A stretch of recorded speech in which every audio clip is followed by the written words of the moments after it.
My name is Pawel Glowacki. I've been introduced. I'm a technical lead for Europe for Delphi and RTTi, working closely with David and other evangelists across the world. So I've been recently presenting Delphi XE2 and RTTi XE2 all over Europe. So it's very exciting time for all of us. Clearly, Delphi XE2 is probably the biggest release of Delphi since Delphi 1. And one of the most innovative new things beyond FireMonkey is LiveBindings. So LiveBindings is a brand new low-level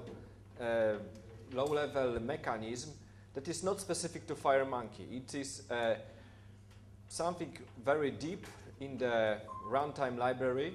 It's available not only for Delphi, it's also available for C++ Builder, and it's available for all kinds of applications. So it can be a console application, can be a VCL application, can be a FireMonkey application.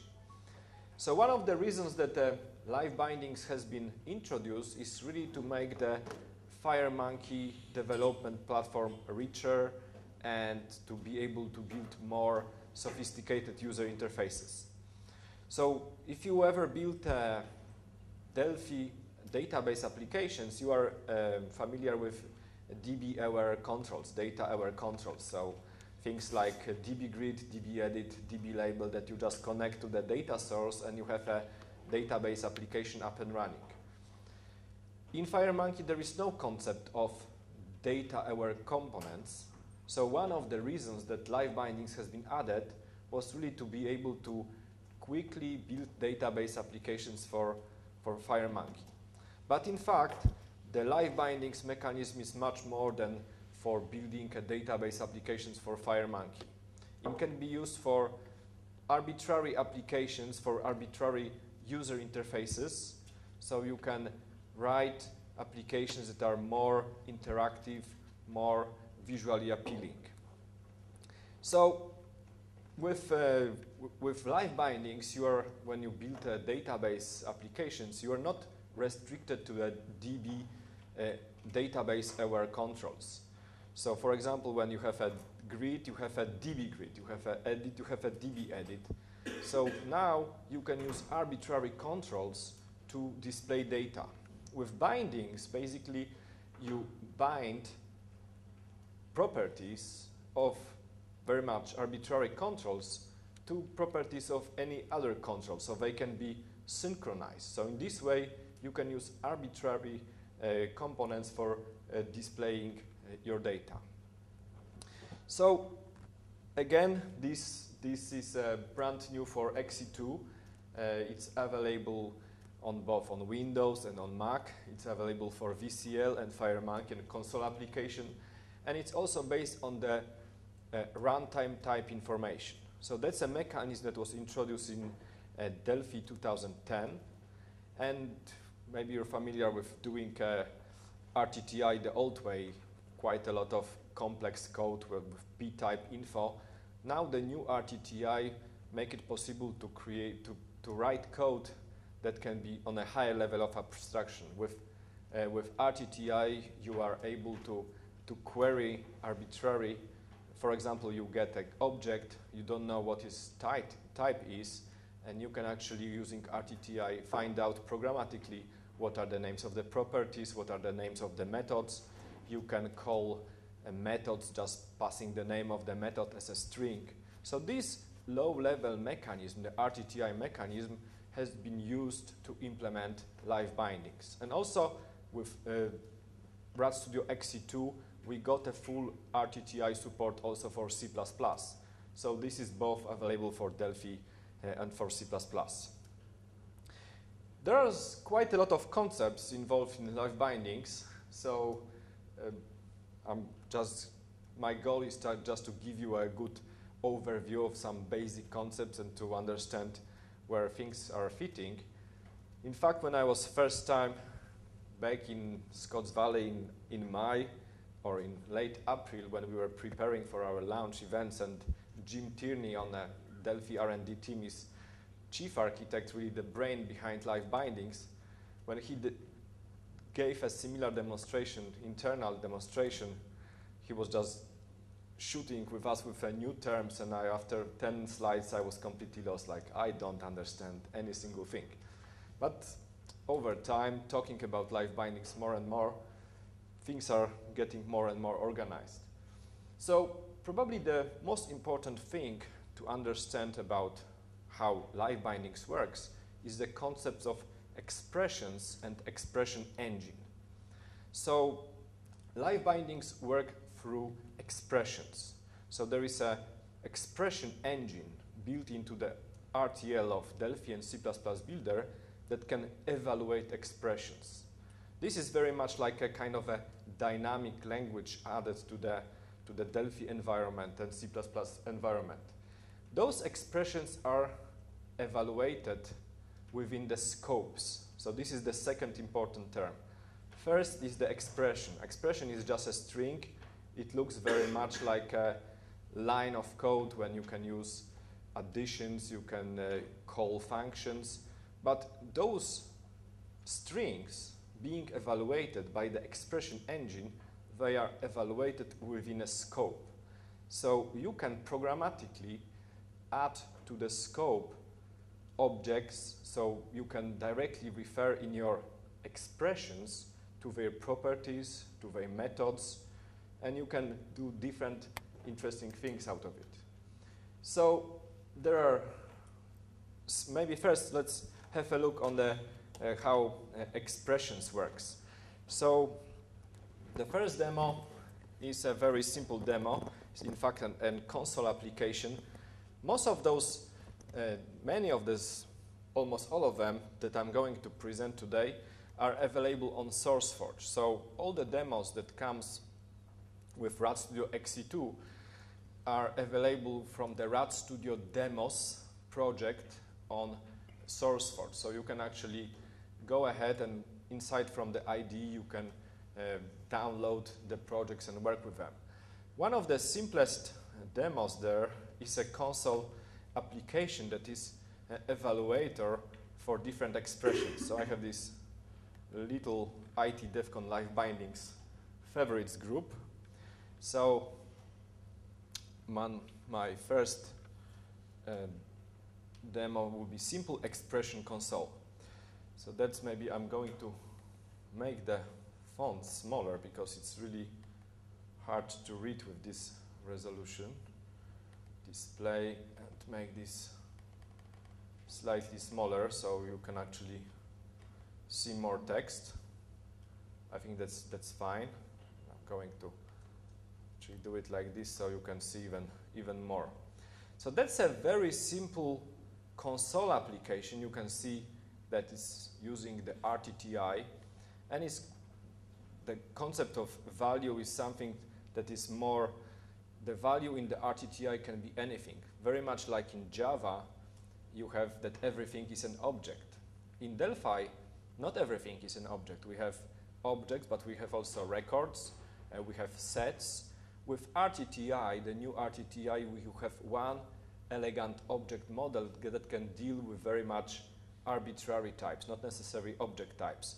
So this I value in the Rtti terms is something that can be anything. So when the expression engine evaluates expressions, it can actually, using Rtti, find out what is the output value or result of the expression. So the expressions can be of different types, can be strings, can be objects, can be different things. So let me actually, this is a, inside of this demo, I'm going to use a string list as an object that I'm going to add to the scope. So now when I actually run this little program that's a console application, I can see that my object class that I'm going to work with is a string list. So when I add this string list to the scope, I can now, within my expression, access different properties. So expressions can be of different types. So I'm going to do it like this. So I have both hands. So I can, these expressions can be very much like a regular code. So if I do 1 + 1, it will actually be evaluated to 2, which is an int 64. I can use inside of my expressions, I can also use strings, so I can do things like this, ABC plus DEF, and this should be a concatenation of a string. Inside, because the t-string is inside of my scope, I have access to different methods and properties of this particular class. So I can do things like, for example, add ABCD. Also, inside of expression, you can use single quotes or double quotes. Both will work. So notice this has been evaluated to 0. I can add some more values like ITDevCon. And I can also call things like, for example, count. So count, as such, is not something that is built in the engine, but because of the t-string list inside of the scope right now, I can access the properties and methods of the string list. So I can also, inside of my string list at the beginning, you can see that there are some methods that I can use inside of my expression string. So some of them are out of the box. So for example, toString is one of them. And you can also, as a developer, you can add your own custom methods that can be also used in strings. So I can write more complex things. For example, I can add to string and number, I don't know, 211. And that could be also added to the string. I can also use access properties. So for example, strings, and string 0 will be ABCD. I cannot use default properties. So for example, the strings is a default property of a t-string list. So I won't be able to just use this without as a default property. There will be no way. Also, if I want to call methods on the object inside of the scope, I have to use parent sizes. So even if I do not pass any parameters to a method, or method does not expect any parameters, I need to use empty parent sizes. Also within the scope, I have an access to the self. So self in this case is string list. So this is one of the most important building blocks, is the expression engine. So the expression engine is at the heart of the LiveBindings, and all the LiveBindings basically works through evaluating the expressions. Okay, so that's the very first concept to really to grasp and understand. I need to have my watch here as well. Okay, so there are simple expressions, and also there are bindings. So with bindings, we are able to bind two different objects of arbitrary types. So now we have not just one expression, but we have two expressions. There is a source expression, which is evaluated to some value, and there is a control expression, which is the result of our source expression is assigned to the control expression. So this is the concept of a binding.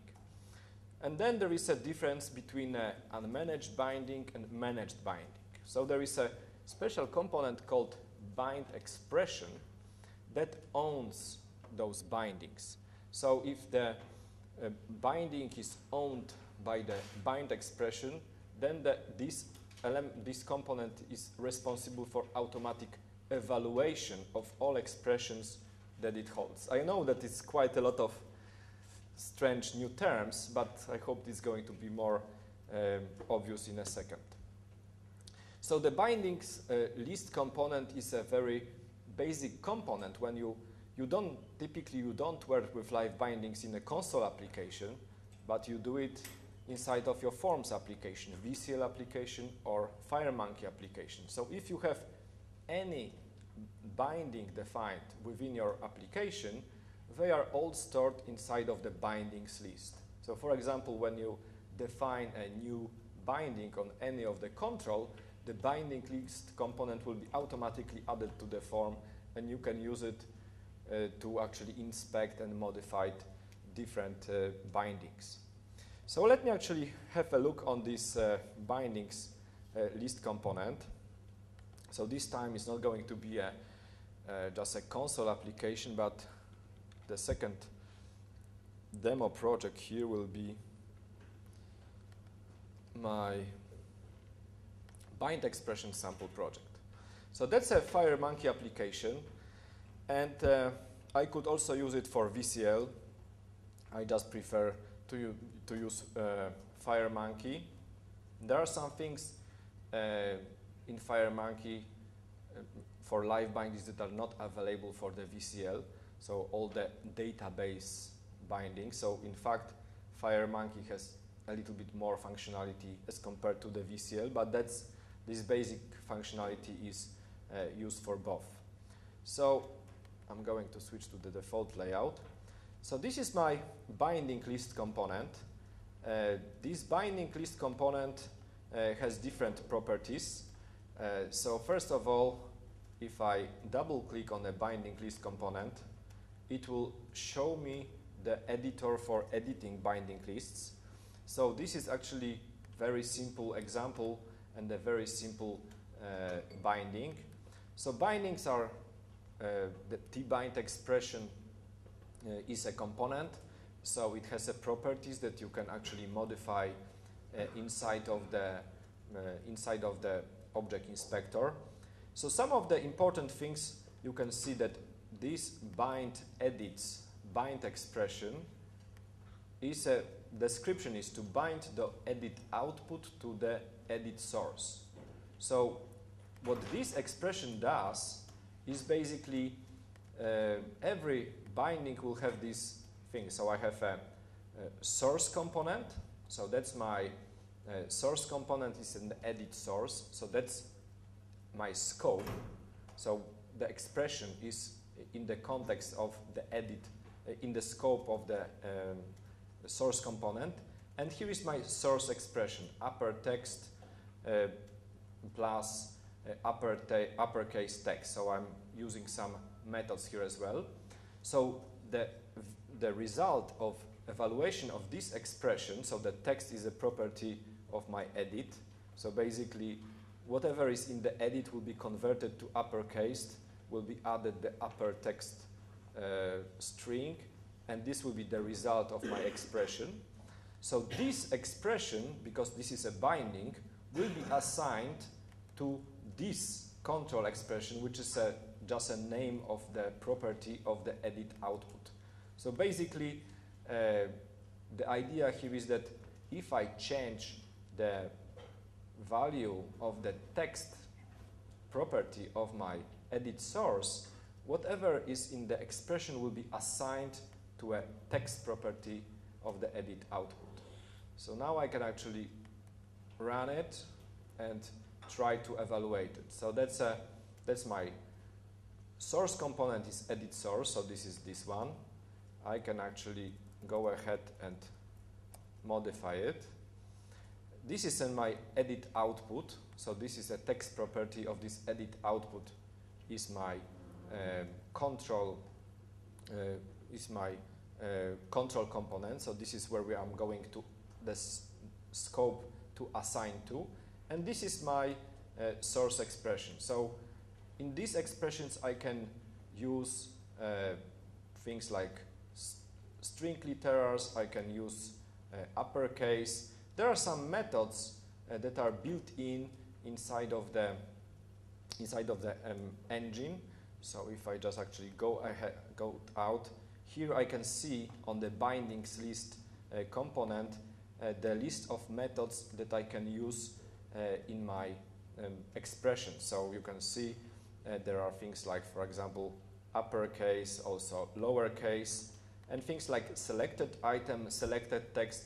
They are useful, for example, in working with list boxes, where you can actually retrieve the value of the selected text of the given method. Also,